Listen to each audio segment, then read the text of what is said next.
Hello friends, मैं लोकेश वर्मा आप सभी का सुराज्य आईएएस में स्वागत करता हूं। जैसे कि आप सभी जानते हैं कि आज एडीओ एग्ज़ाम आयोजित हुआ है, जिसमें आज के इस वीडियो में मैं छत्तीसगढ़ से संबंधित लगभग सभी प्रश्नों पर हम चर्चा करने वाले हैं और साथ ही साथ आज का जो है किस प्रकार का पेपर था इसका भी हम मूल्यांकन करेंगे। तो इसका मूल्यांकन करने से पहले आप ये ध्यान रखेंगे कि जो सिलेक्शन का जो रेशियो है उसमें अंक का प्रतिशत आप देखिए। तो अगर सामान्यतः अगर मैं पिछले एग्जाम की बात करूं तो कम से कम जिन स्टूडेंट का 70% आपका मार्क्स होगा लगभग इनका ही सिलेक्शन होता है। मतलब लगभग वो 65 to 70% वो सही करके आते हैं। अब इसी को हमको समझना है कि जो हमारा व्यापम है या अगर हमारी जो कमीशन है इसका पैटर्न क्या कहता है।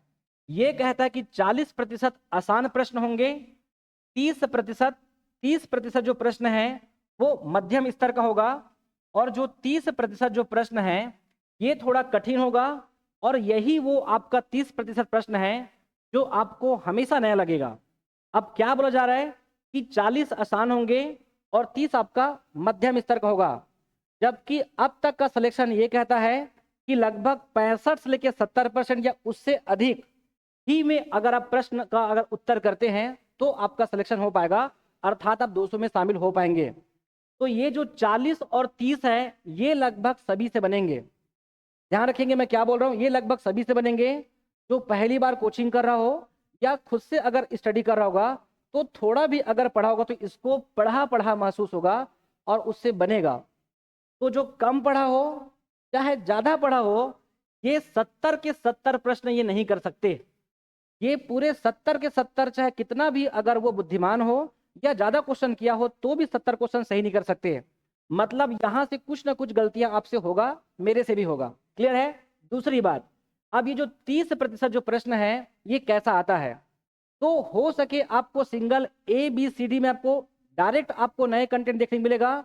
आप पूरा पेपर उठा के देख लो, आपको हर बार नया लगता है। हर बार, मैं पुनः दोहरा दूं, आपको हर बार नया लगता है। क्लियर है।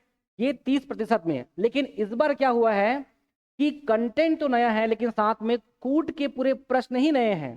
क्लियर है। इसीलिए इस बार का जो एडीओ 2025 हमको और नया लग रहा है। हम कह सकते हैं कि थोड़ा सा कठिन प्रश्न था या ठीक ठाक कठिन प्रश्न था, लेकिन प्रश्न ये उठता है कि आपको 70% लाने हैं और ये 70% में से डायरेक्ट नहीं आ सकता। मतलब आपको इसके लिए प्रयास करना होगा। मैं पहले ही मैं यूट्यूब में बता चुका हूं कि मॉक में कि आपकी लड़ाई इस 30% प्रश्नों में है। क्लियर है। हम क्वेश्चन में भी आएंगे लेकिन इस बात को समझिए कि आपकी लड़ाई इस 30% में है। मतलब अगर यहां से कोई आपसे मिस्टेक होता है तो उसकी भरपाई आपको यहां से करना है। मतलब अगर थोड़ा सा टॉपिक को अगर आप गहराई से पढ़ते हैं तो पूरे के पूरे 30% नहीं बनेंगे, लेकिन आपसे 4 क्वेश्चन, 8 क्वेश्चन, 9 क्वेश्चन आपसे ज्यादा बनेंगे इनकी तुलना में। तब जाके हो सके तो यहां से 60-62, तो फिर यहां से मिला के आप 70% करेंगे। और अब तक का जो एग्जाम कहता है कि 70% अंक आपको अर्जित करना होगा ही। तो ये एक्चुअल में एग्जाम का डिमांड था, ये अभी नहीं है, पहले भी था। आज हमको कंटेंट ज्यादा नया महसूस हुआ है, बस इतनी सी बात है। लेकिन इसका मतलब ये नहीं है कि 200 लोगों का चयन नहीं होने वाला है। उसके बाद भी 200 लोगों का चयन होगा। यहां से गलती करेंगे और यहां से जो उनकी भरपाई करेगा, मान के चलिए कि वही उसमें अंदर जाएगा। वो 65 से लेकर 70% या उससे ज्यादा हो सकता है। इसमें मैं किसी प्रकार का कोई भविष्यवाणी नहीं कर सकता। क्लियर है।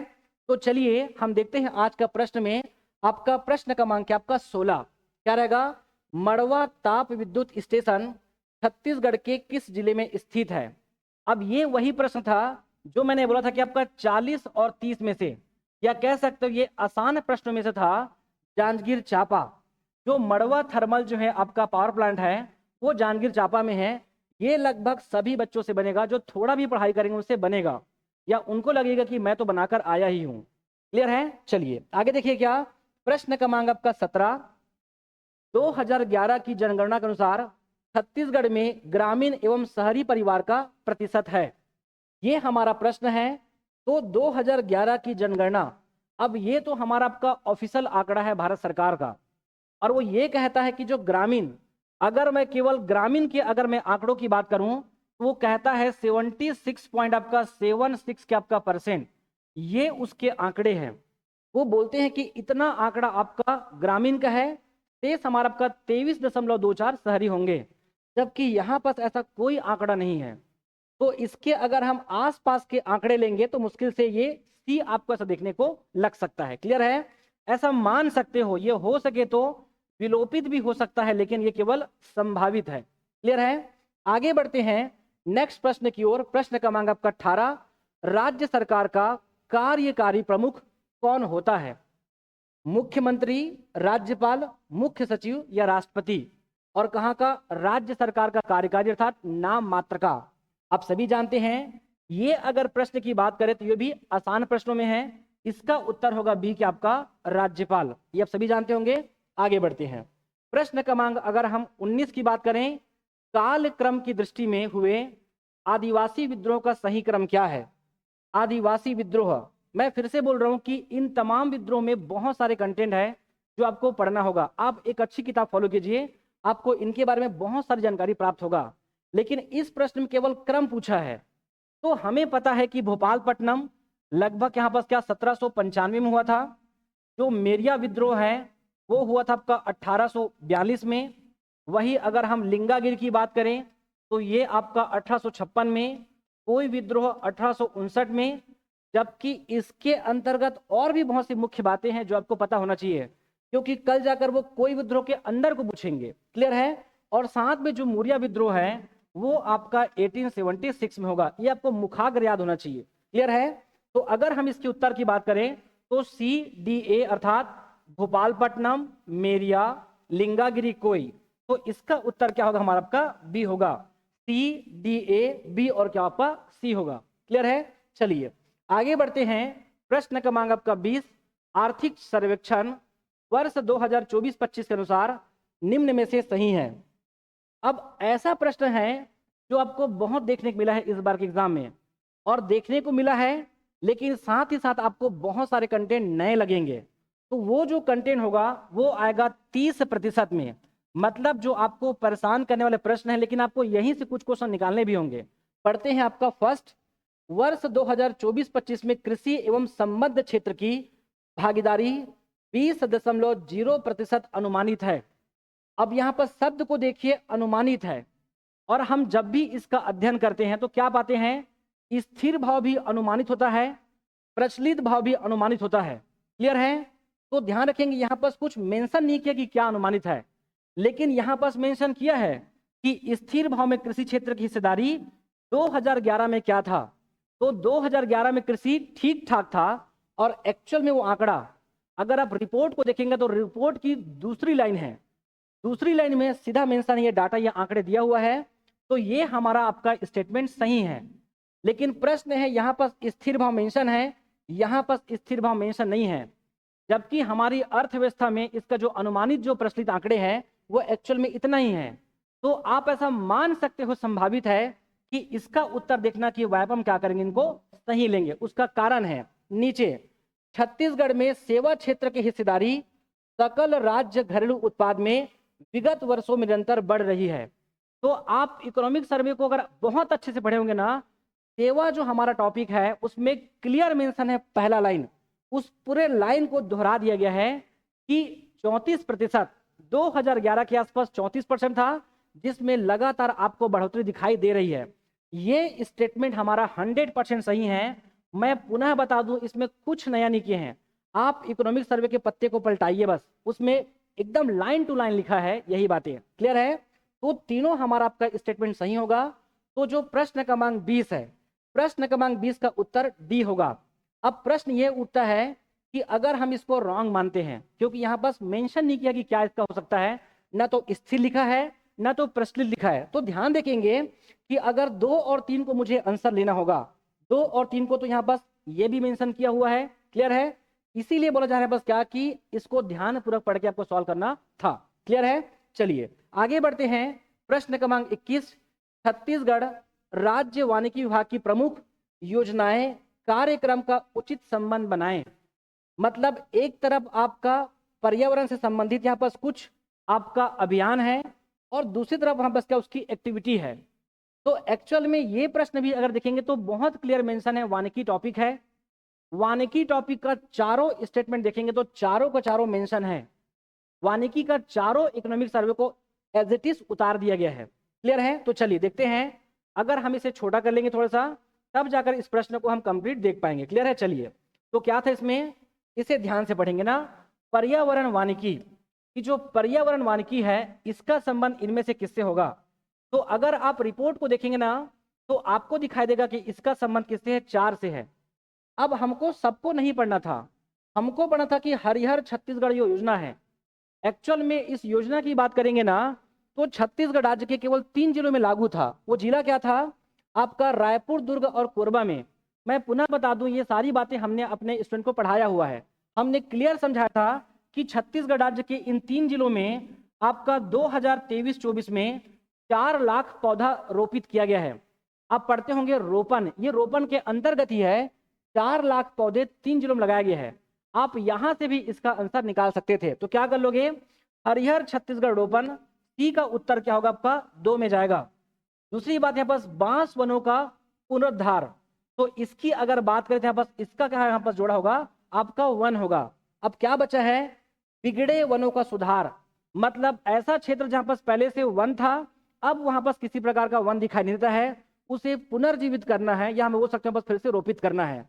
तो उसके लिए यहाँ पास क्या आएगा हमारा आपका, कम जड़ भंडार वाले रिक्त स्थानों पर वृक्षारोपण। मतलब छत्तीसगढ़ राज्य ऐसा क्षेत्र जहां पास बिल्कुल भी वनों की डेंसिटी नहीं है, वहां पास वन लगाना। क्लियर है? तो मिल गया हमको उसका उत्तर। तो डी का अगर बात करें बस क्या आएगा आपका, 3rd होगा। तो इसका आंसर आप लगा सकते हैं। मैं बताना चाह रहा हूं कि पेपर कैसा आया था और कैसा हमको देखना था।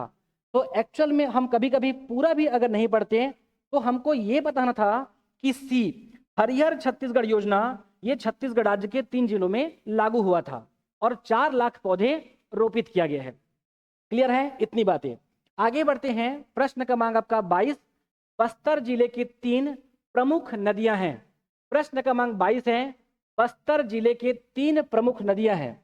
अगर हम नदी की बात करें तो अगर आप नदी टॉपिक पढ़ोगे आपको पता है कि मांड बस्तर में कम से कम नहीं है। शंख नदी हमारा आपका जसपुर झारखंड क्षेत्र में है, और वही अगर ईब नदी की बात करिए जसपुर क्षेत्र में है। ये मकरंद को हम नहीं जानते उतने अच्छे से, लेकिन हमको ये पता है कि कम से कम इंद्रावती और नारंगी की संभावना कहाँ है आपका, बस्तर क्षेत्र में, इसलिए इसका उत्तर संभावित है सी होगा। क्लियर है? चलिए आगे बढ़ते हैं, प्रश्न क्रमांक आपका 22। आपका अंग लगना मुहावरे का अर्थ क्या है। ये बहुत आसान है, ये हमारी ही छत्तीसगढ़ी बोली है। अंग लगना मुहावरे का अर्थ क्या है? क्लियर है? तो इसका उत्तर होगा आपका असर होना, कि इसे तो किसी प्रकार का कोई अंग लगता है कि नहीं लगता है, तो क्या होगा आपका असर होना, इसका उत्तर होगा। क्लियर है? चलिए आगे बढ़ते हैं पुनः, प्रश्न क्रमांक आपका 24। संतान की लंबी उम्र और सुख समृद्धि की कामना से कौन सा लोक पर्व छत्तीसगढ़ राज्य में प्रचलित है।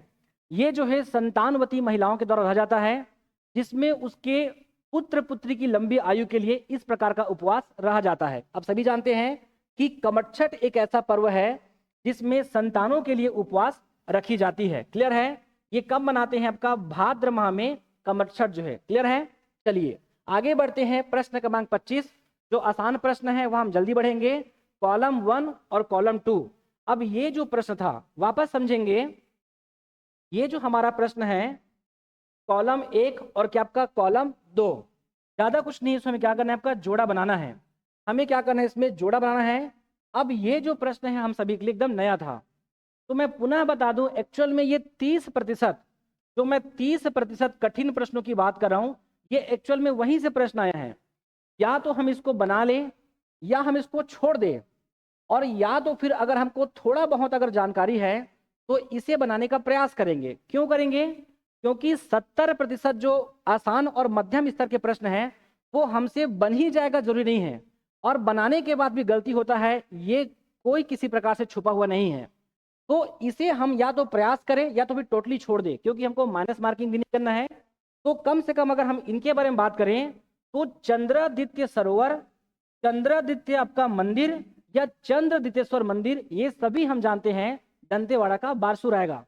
तो कम से कम इतना हम कह सकते थे कि इसका कम से कम उत्तर क्या होगा, बारसूर होगा। क्लियर है? कहाँ आपका, ये आपका डी में जाएगा, यहाँ बस क्या आपका बारसूर में। क्लियर है। दूसरी बात, अब ये सभी बातें हमारे लिए एकदम नया है। अगर थोड़ा सा प्रयास करेंगे तो गोलकी मठ के बारे में जानकारी मिलती है। इसी गोलकी मठ को यहाँ पर क्या नर्मदा तटस्थ मठ कहा जाता है। और इसे अगर हम देखेंगे तो हमारी 2-3 सोर्सेस कहता है कि ये जो बिलासपुर का रतनपुर का उत्तर पूर्वी क्षेत्र में इनका विस्तार है। तो हम इसका आंसर लगा सकते हैं बस क्या कि गोलकी मठ। तो इसका होगा क्या बच्चा आपका सी, या कह सकते हो कि सी का जोड़ा क्या होगा आपका 1 होगा रतनपुर, और हमारा जो चंद्रादित्य यहाँ बस क्या होगा आपका बारसूर होगा। हम इन 2 बातों से इसका आंसर निकाल सकते थे, और बाकी आपको ढूंढना पड़ेगा। क्यों?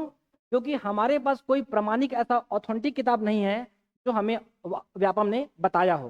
तो आपको ऐसा प्रयास करना पड़ेगा, किसी टॉपिक को पूरा पढ़ने का प्रयास कर सकते हो आप, इससे ज्यादा कुछ नहीं कर सकते। क्लियर है। आगे बढ़ते हैं, तो ध्यान रखेंगे इन 2 से इसका आंसर निकल जाएगा, आप निकालने का प्रयास कीजिए। क्लियर है। चलिए आगे बढ़ते हैं। प्रश्न क्रमांक आपका 26। प्रश्न क्रमांक 26 में लिखा है निम्नलिखित को सुमेलित कीजिए। फिर से बोल रहे हैं बस क्या कि हमें इन जोड़ा को मिलाकर देखना है। एक तरफ आपका गुफा है और दूसरी तरफ यहाँ बस क्या उनकी विशेषता है। वापस समझेंगे, एक तरफ गुफा है, दूसरा यहाँ पास विशेषता है, और हमको जोड़ा मिलाना है। तो जो आसान है पहले वो सॉल्व करते हैं।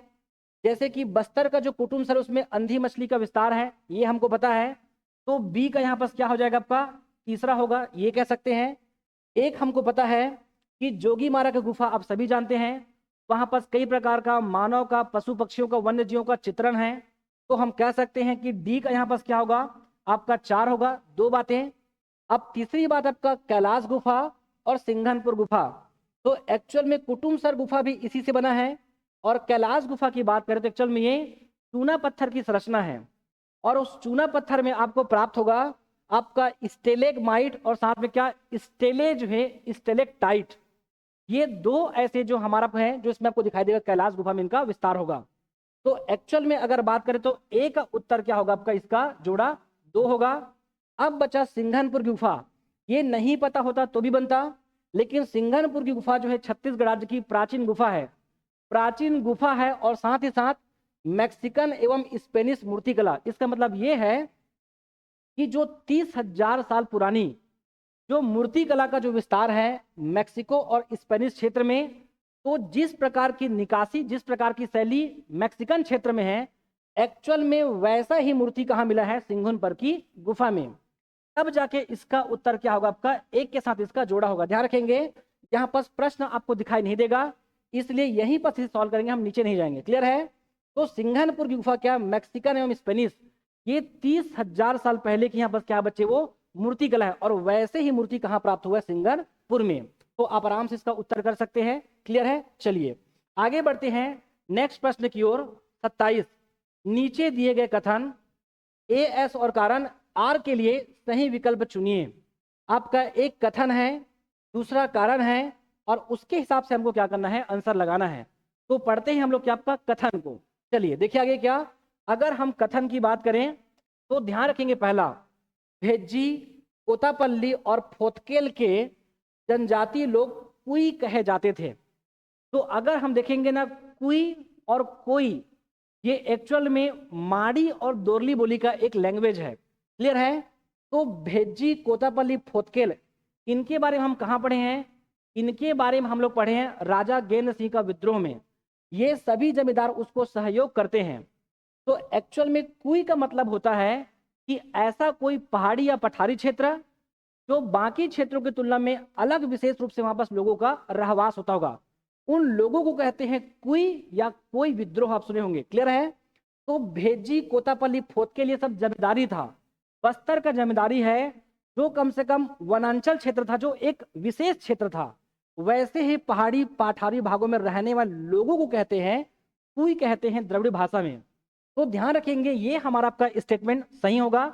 दूसरा, कोंध जनजाति की बोली को भी कुई कहा जाता है, ये बात भी सही है, क्योंकि जो कोंध जनजाति है ये भी द्रविड़ भाषा परिवार से है, जो क्या करती है, कुई बोली बोलते हैं। ये 2 बात सही है। तीसरी बात, तो 2 तो सही हो गया। आपका ए एस तथा आर दोनों सही हैं, पर आर एस की सही व्याख्या नहीं करता है। अगर देखोगे तो ये भी द्रविड़ भाषा से बिलोंग करते हैं, ये भी आपका द्रविड़ भाषा से बिलोंग करते हैं, लेकिन यहाँ पास वैसा स्टेटमेंट नहीं है कि हम उसको फॉलो कर सकें। यहाँ पास क्या लिखा कि सही व्याख्या नहीं करता है, तो कम से कम इतना मान के चलिए कि इसका उत्तर क्या होगा, हमारा आपका सी होगा। क्लियर है? चलिए आगे बढ़ते हैं। प्रश्न क्रमांक 28 है, इनमें से कौन सी जनजाति छत्तीसगढ़ की नहीं है? आप सभी जानते हैं कि छत्तीसगढ़ राज्य में 43 जनजाति है। मैं पुनः बता दूं कि छत्तीसगढ़ राज्य वर्तमान में 43 आपका जनजाति है। अगर 43 का नाम पता होगा तो आपको पता है कि गुर्जर उसमें शामिल नहीं है। ये जो गुर्जर है उसमें शामिल नहीं है, इसीलिए 28 का उत्तर क्या होगा, डी होगा। क्लियर है? आगे बढ़ते हैं। प्रश्न क्रमांक आपका 29, दक्षिण कौशल का चाणक्य किसे कहा जाता है? अब ये एक ऐसे प्रश्न थे जो आपके लिए बहुत ही आश्चर्यचकित रहेगा। क्लियर है? अब ये किस किताब से लिया गया है, इसका क्या सोर्स है, इसका कोई सिर पैर नहीं है, तो ये तो उन्हें ही पता होगा जिन्होंने इस क्वेश्चन का चयन किया होगा। क्लियर है? तो ध्यान रखेंगे, फिर हर इसके बारे में हम किसी प्रकार से कोई कमिटमेंट हम नहीं कर सकते। क्लियर है कि दक्षिण कौशल का चाणक्य किसे कहा जाता है? अब अलग अलग का मानना है कि इसका उत्तर ये है, लेकिन हमारे पास कोई प्रमाणिक आंकड़ा नहीं है, तो हम इसके बारे में कुछ नहीं कह सकते। ये आप आंसर आने के बाद देख लीजिएगा। क्लियर है? चलिए आगे बढ़ते हैं। इंडस्ट्रियल एरिया, निम्न औद्योगिक क्षेत्र एवं जिला को सम्मिलित कीजिए। अगर देखोगे तो ये प्रश्न बहुत आसान था। ये छत्तीसगढ़ राज्य का इंडस्ट्रियल एरिया जो टॉपिक है उससे ही प्रश्न था। क्लियर है? तो देखिएगा यहाँ पास क्या मिला के देखें, हम नीचे आंसर नहीं करेंगे। क्लियर है? हम डायरेक्टली यहाँ मिलाएंगे। जैसे कि बोरई, ये छत्तीसगढ़ राज्य का एक जो है आपका वृहद इंडस्ट्रियल एरिया में से एक है। ये जो बोरई है ये आपका दुर्ग में है। वही अगर मैं बिरकोनी की बात करूं तो बिरकोनी के बारे में हम जानते हैं ये महासमुंद से बिलोंग करता है। अगर हम मगरलोड की बात करें, इसका उत्तर होगा आपका धमतरी होगा। अगर हम फ्रेजरपुर की बात करें, यहाँ बस क्या आपका बस्तर होगा। लेकिन ये तो वो है जो हम जानते थे। अगर आप 24-25 के अगर आप रिपोर्ट को देखेंगे, सर्वे को, आपको कम से कम 7 से लेके 10 नाम आपको और प्राप्त होगा जो नई नई इंडस्ट्रियल एरिया स्थापित हुआ है, उसे पढ़िए आप। क्योंकि इसी 7 और 10 में छत्तीसगढ़ राज्य की सबसे छोटी आपका इंडस्ट्रियल एरिया स्थापित हो चुका है, जसपुर में। अब वहां तक हमको जाना होगा जिस प्रकार के प्रश्न आ रहे हैं। क्लियर है? तो इसका उत्तर हम आराम से निकाल सकते हैं। आगे बढ़ते हैं। प्रश्न क्रमांक आपका 31। प्रश्न क्रमांक 31 लिखा है कि छत्तीसगढ़ के राज्यपालों को काल क्रमानुसार लगाएं। अब ये एक ऐसा प्रश्न है कि अगर छत्तीसगढ़ राज्य का प्रशासन अगर आप पढ़े होंगे तो अगर 2-3 बार भी अगर आप दोहराए होंगे तो कम से कम ये सभी के बारे में अगर नहीं जानते हैं तो आपका बलराम दास जी टंडन है, साथ में आनंदीबेन पटेल है जो बाद में गुजरात से बिलोंग करेंगे, और सुश्री आपका अनुसुईया उइके, ये जस्ट अभी भी बने थे कुछ दिन पहले।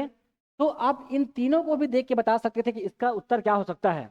तो एक्चुअल में अगर इसका क्रम की बात करें तो यही इसका क्रम है आपका ए, बी, सी, डी और साथ में क्या ई।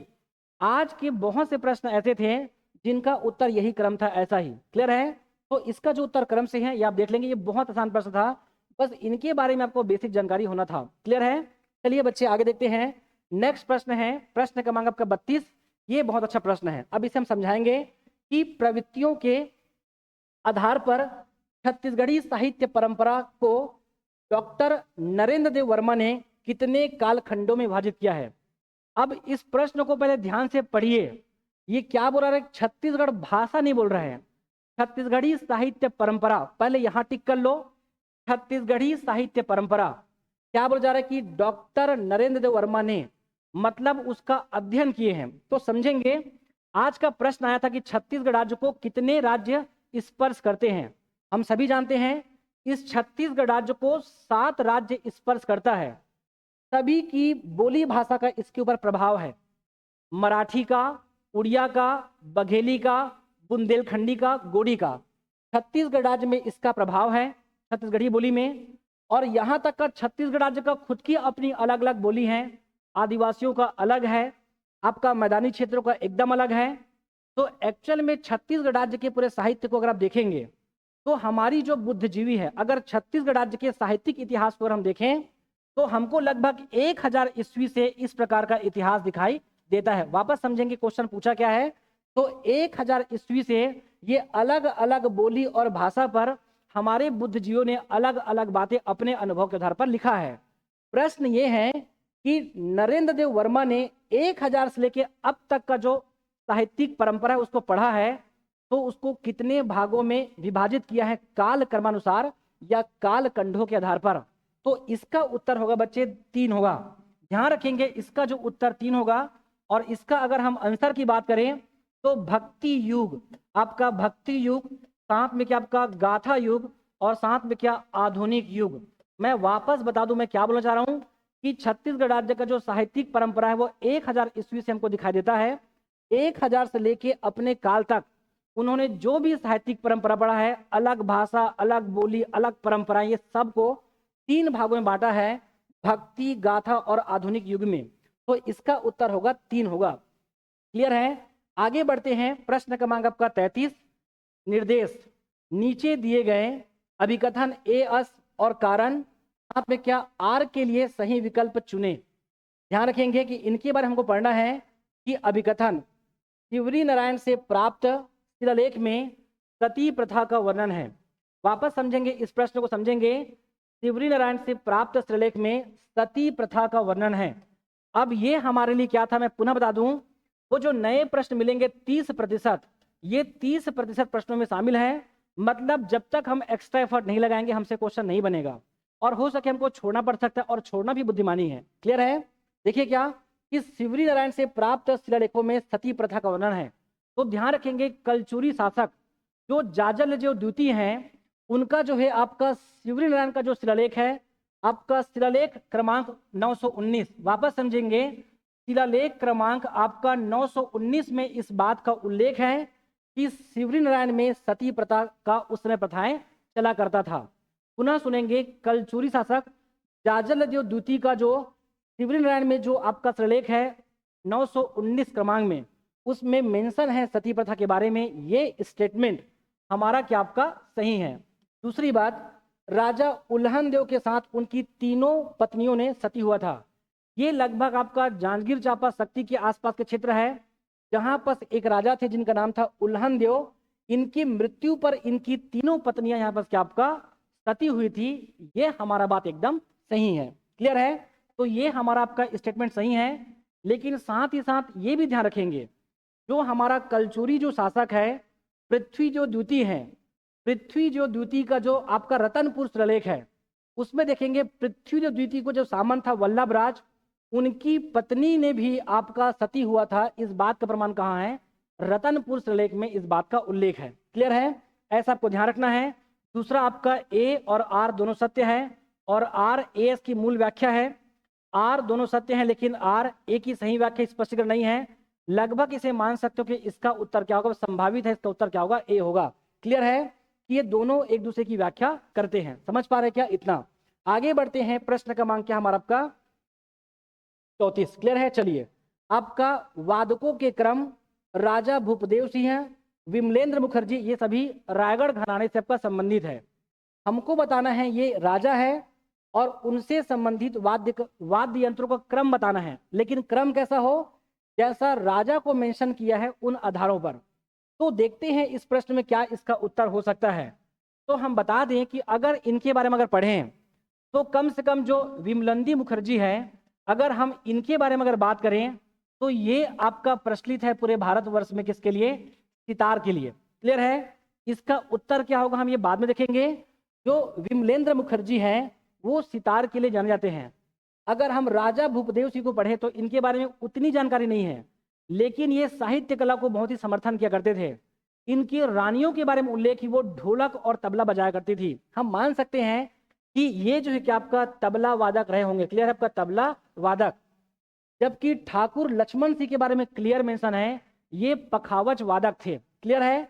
वापस समझेंगे, ठाकुर जो है लक्ष्मण सिंह यहाँ पर क्या पखावज क्या आपका ये वादक थे। अब बात रहा कि राजा कमल नारायण। अब कमल नारायण का उल्लेख तो कहीं नहीं, लेकिन लाल कमल नारायण के बारे में पता है। और अगर उनके बारे में बात करें तो वो सितार भी बजाते हैं, तबला भी बजाते हैं, यहाँ तक वो पखावज भी बजाते हैं। मैं किनके बारे में बात कर रहा हूँ? राजा कमल नारायण के बारे में बात कर रहे हैं। तो कम से कम अगर हमको डायरेक्ट अगर आंसर देखना हो तो हम इसे आंसर ले सकते हैं, किसको? सी को। लेकिन उसके बाद भी एक दिक्कत यह है कि ठाकुर लक्ष्मण सिंह आपका पखावज, और ठाकुर लक्ष्मण सिंह आपका 3rd नंबर पे है, और आपका सी और आपका बी का अगर देखें बस यहाँ बस बी आ रहा है, जबकि यहाँ पास आना चाहिए आपका सी आना चाहिए। क्लियर है? मैं पुनः बता दूं कि विमलेंदु आपका सितार के लिए, आपका राजा भूपदेव सिंह की पत्नियां ढोलक और तबला के लिए, उसके तबला बजाया करते होंगे। और ठाकुर लक्ष्मण सिंह पखावज के लिए, लेकिन ये इससे मैच नहीं करता। जबकि हमको क्लियर पता है कि विमलेंदु क्या करते हैं, सितार बजाते हैं। समझ पा रहे मैं क्या बोलना चाह रहा हूं? तो इसका उत्तर व्यापम क्या लेंगे उसका हम इंतजार करते हैं। या तो उसका उत्तर ये सी लेने वाले हैं या तो वो विलोपित होने वाला, ये कंफर्म है। क्लियर है? आगे बढ़ते हैं नेक्स्ट प्रश्न की ओर। प्रश्न क्रमांक 35 क्या लिखा है? छत्तीसगढ़ में मनाए जाने वाले त्योहारों को चैत्र माह से प्रारंभ करते हुए बढ़ते क्रम में माह अनुसार क्रमवार लिखिए। अब ये अगर प्रश्न बोले तो ये भी आसान था, लेकिन इसका क्रम जमा के मैंने क्या बोला कि 40% आसान होगा, 30% आपका मध्यम होगा और 30% आपको परेशान करेगा। जबकि हमारा चुनौती यहाँ है। समझ पा रहे हैं क्या? तो ध्यान रखेंगे ये जो है मध्यम स्तर का प्रश्न था, मतलब ये एकदम आसानी से बन जाएगा ऐसा भी नहीं है। क्लियर है? रामनवमी, तो रामनवमी आप सभी जानते हैं चैत्र जो है शुक्ल पक्ष क्या करता है आपका नवमी में। अगर मैं अक्ति की बात करूं तो ये सभी जानते हैं आपका बैसाख शुक्ल पक्ष क्या आपका द्वितीया में। क्लियर है? रथ यात्रा आप सभी जानते हैं आपका श्रावण माह में शुक्ल पक्ष के द्वितीया में, जिसे बोलते हैं गुंडीचा पर्व। अगर हम कजरी पर्व की बात करें, आप सभी जानते हैं कजरी पर्व भाद्र माह में शुक्ल पक्ष के तृतीया को आपका कजरी पर्व। जबकि ये भी क्या आपका भाद्र माह में क्या बच्चा आपका अमावस्या में क्या होता है आपका पोला होता है। यही इसका क्रम है आपका ए बी सी डी और ई। लगभग आज के जो प्रश्न थे लगभग ऐसा ही था, तो इसका उत्तर आप आराम से कर सकते हैं। ये मध्यम स्तर का प्रश्न था कि ये बहुत ही आसान प्रश्न था। क्लियर है? आगे बढ़ते हैं, आगे बढ़ते हैं नेक्स्ट प्रश्न की ओर। आपका एक तरफ है हमारा आपका लोकायुक्त, ये करंट से है। निम्नलिखित को सुमेलित कीजिए। ये प्रशासन से प्रश्न है छत्तीसगढ़ राज्य में। क्लियर है? तो देखेंगे अब ये बहुत ही आसान था। क्यों? क्योंकि ये सभी अभी जस्ट बना हुआ है, आप सभी को पता है। जैसे कि सचिव की बात करें तो यहाँ पास आपका दूसरा इसका आपका जोड़ा होगा अमिताभ जैन। निर्वाचन आयुक्त ये अभी अभी बना था, आपका बी का क्या होगा आपका 3 होगा। और बात रहा कि लोकायुक्त का, ये ईशान था। यहाँ पास क्या आपका इंदर सिंह जो आपका उबे बोलो। क्लियर है? और महाधिवक्ता क्या प्रफुल्ल कुमार क्या आपका भरत। ये भी इसका उत्तर क्या आपका 4 होगा।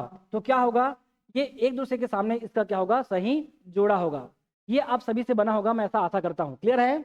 आगे बढ़ते हैं प्रश्न क्रमांक आपका 37 छत्तीसगढ़ राज्य की सीमाएं कितने राज्यों से लगती है। ये बहुत ही आसान प्रश्न था। अब ये उन प्रश्नों में है 40% आसान प्रश्नों में जो लगभग सभी बच्चों से बनेगा, बहुत रेयर गलत होगा।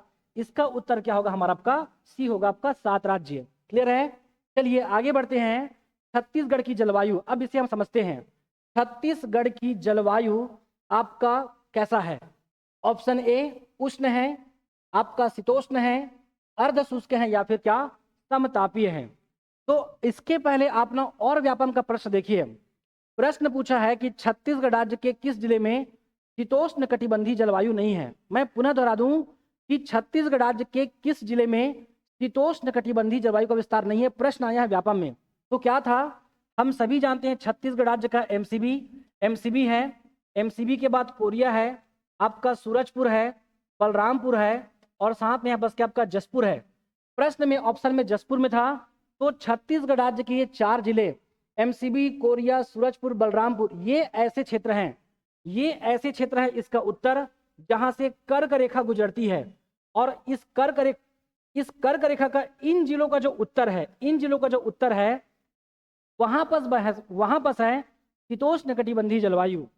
जबकि छत्तीसगढ़ राज्य के शेष भागों में है उष्ण कटिबंधीय जलवायु, क्योंकि उष्ण कटिबंध में आता भी है। इसीलिए इसका लगभग आपका इसका उत्तर 100% संभावना है उष्ण इसका उत्तर होगा। मैं समझा रहा हूं क्या कि छत्तीसगढ़ राज्य के शीतोष्ण कटिबंधीय जिला कौन सा नहीं है। इसका उत्तर लिए हैं व्यापम ने जसपुर लिया हुआ है, जसपुर लिया हुआ है। और एमसीबी, कोरिया, सूरजपुर, बलरामपुर, इन जिलों का केवल उत्तरी क्षेत्र में शीतोष्ण कटिबंधीय जलवायु है। मतलब छत्तीसगढ़ राज्य के 90% से अधिक क्षेत्रों में उष्ण जलवायु का विस्तार है। समझ पा रहे हैं क्या? आगे बढ़ते हैं प्रश्न क्रमांक आपका 39 वित्त मंत्री ओपी चौधरी द्वारा, समझेंगे, वित्त मंत्री ओपी चौधरी द्वारा प्रस्तुत हस्तलिखित बजट भाषण में पहला ये हस्तलिखित बजट था। मुख्यमंत्री नगरोत्थान योजना हेतु राशि का प्रावधान है। मतलब हमारी जो सरकार के द्वारा कह सकते हो कि नगरों में या नगरों का और विकास करने के लिए एक योजना लेके आया गया था मुख्यमंत्री नगरोत्थान योजना, ये लगभग केवल आपका नगर निगम में आपके संचालित था। उसके लिए जो प्रावधान था वो था आपका 500 करोड़ का यहाँ बस क्या प्रावधान रखा गया था। क्लियर है? आगे बढ़ते हैं, ये आज का अंतिम प्रश्न है। राउत नाचा में ध्यान रखेंगे, राउत नाचा में बीच बीच में गाए जाने वाले दोहे होते हैं। मतलब राउत नाचा को अगर आप सामान्य भी देखे होंगे अगर अपने गाँव में, क्योंकि ये सभी के यहाँ होता है, हमको समझना है कि इसका उत्तर क्या होगा। एक तो हम डायरेक्टली इसका उत्तर उपयुक्त सभी न लें, पहले समझे कि क्या कह रहा है कि भक्ति से संबंधित राउत नाचा को देखो किससे संबंधित है। राउत नाचे में भगवान कृष्ण का, साथ ही साथ आपका राधा जी का उल्लेख होता है, तो ऑब्वियसली उसमें भक्ति का उल्लेख होता है। नीति का मतलब ये है, क्या ये पूरा राउत नाचा, क्या ये राउत नाचा हमें किसी प्रकार का सच और झूठ के बारे में बताता है? क्या ये जो राउत नाचा हमें किसी प्रकार का उपदेश देता है? क्या ये राउत नाचा हमें किसी प्रकार का मार्गदर्शन करता है? तो अगर इस पूरे राउत नाचा के दोहे को राउत नाचा के साथ जो एक्टिविटी होता है अगर आप उसके देखेंगे तो एक्चुअल में बुराई पर जो आपका अच्छाई का जीत का प्रतीक है वो, तो तब जाके हम कह सकते हैं कि भक्ति का संबंध है। यहाँ तक का नीति का सही गलत उपदेश, मार्गदर्शन, ज्ञान, इस प्रकार की बातें इसमें होता है, सही है। और यहाँ पर हास्य तो होता ही है, क्योंकि अगर हम उस राउत नाचा की बात करें, अगर हम उस दोहे की बात करें, वो सभी आपका व्यंग्यात्मक होता है, वो हास्यप्रद होता है। क्लियर है? ये भी हमारा सही है, तब जाके आप कह सकते हैं ये इसका उत्तर सही है। तो क्या है, ये भक्तिमय है, नीति संदर्भ है, हास्य है, पौराणिक ग्रंथों पर आधारित है। वापस समझेंगे, पौराणिक ग्रंथों पर आधारित है, ये सब कुछ लिखा हुआ है। छत्तीसगढ़ राज्य का संस्कृति विभाग में पूरा मेंशन है, एक एक कंटेंट। क्लियर है? आगे बढ़ते हैं। तो ये रहा हमारा आपका छत्तीसगढ़ राज्य का लगभग जितने प्रश्न आए थे वो सभी की व्याख्या। मेरा पूरा प्रयास था कि मैं आप सभी को इसकी पूरी व्याख्या ठीक से कर पाए। हमारा प्रयास हो कि जो एक्चुअल में प्रमाणिक इसके आंकड़े हैं हम उसे ही मानकर सही चले। अगर आपसे वो प्रश्न नहीं बनता है तो छोड़ दो, अगर आपको डाउट है तो बनाने का प्रयास कर सकते हो अपने अनुभव के आधार पर। मैं पुनः बता दूं कि आप पिछला सभी प्रश्न को उठा के देख लो, हर बार नए क्वेश्चन आते हैं जो सबके लिए नया होता है, शिक्षकों के लिए, यहाँ तक के प्रतिभागियों के लिए। क्लियर है? तो आगे के जितने भी एग्जाम होंगे आपका जो लक्ष्य होगा, मैं पुनः बता दूं कि आपका जो लक्ष्य होगा वो 30% होगा। समझेंगे कि 40%, 30%, 30%, इस पूरे 70 में से 70 आप नहीं ला सकते, तो आपको यहां से कुछ क्वेश्चन को आपको अर्जित करना होगा। और ये तब होगा जब आप उस टॉपिक को बहुत ही गहराई से पढ़ेंगे। थोड़ा सा और आप प्रयास कीजिए उस टॉपिक को और बाकी जो पढ़ने का हो सके, उसके स्टेटमेंट को आप अलग से हटाकर उस प्रश्न को आप बना पाएंगे। क्लियर है? तो ये रहा एडीओ एग्जाम में हमारा छत्तीसगढ़ जो भाग था उसकी आपकी व्याख्या और संभावित उत्तर। क्लियर है? आप सभी का धन्यवाद।